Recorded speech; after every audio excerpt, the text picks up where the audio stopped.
Aujourd'hui, nous allons parler de musique.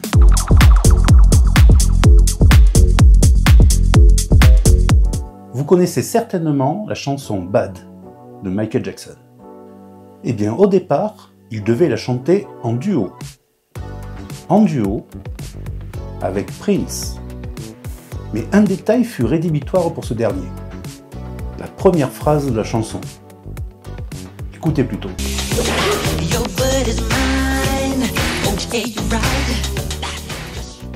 Your butt is mine. Ton cul est à moi.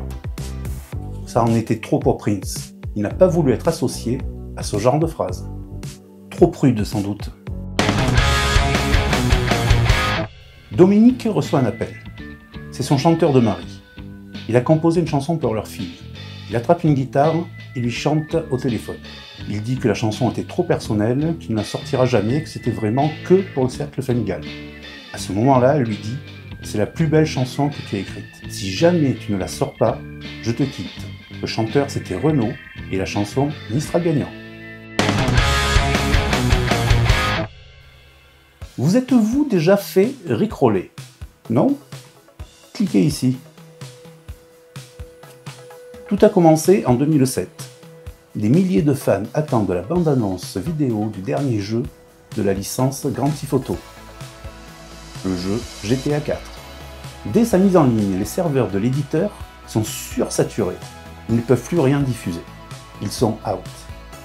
Pendant ce temps, sur le forum 4chan, un utilisateur poste un lien qui est censé diriger vers la fameuse bande-annonce. Mais au lieu de ça, tout le monde s'est retrouvé redirigé vers le clip vidéo de Rick Astley, Never Gonna Give You Up.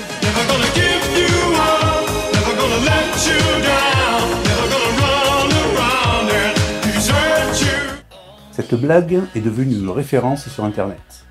Bien que un peu moins pratiquée, elle sévit toujours. En 2008, le 1er avril, sur YouTube, tous les liens des vidéos sur la page d'accueil amenaient au clip. Et en 2021, la vidéo dépassait le milliard de vues.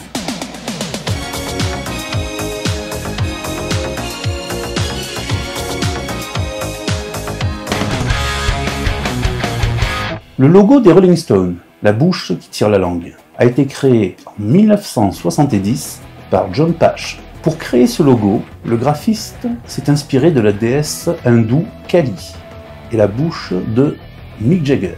Pour cette création, il a été payé 50 livres, mais 2 ans plus tard, vu le succès du logo, le groupe lui a reversé 200 livres de plus. C'est un cheval qui a convaincu Ozzy Osbourne des Black Sabbath d'arrêter la drogue. Le groupe s'était installé dans une villa de luxe dans le quartier de Bel Air à Los Angeles pour écrire leur album. La drogue coule à flot. Les dealers la livrent même dans des barils de lessive. La plus grosse partie de leur budget pour l'enregistrement de leur album est passée là-dedans.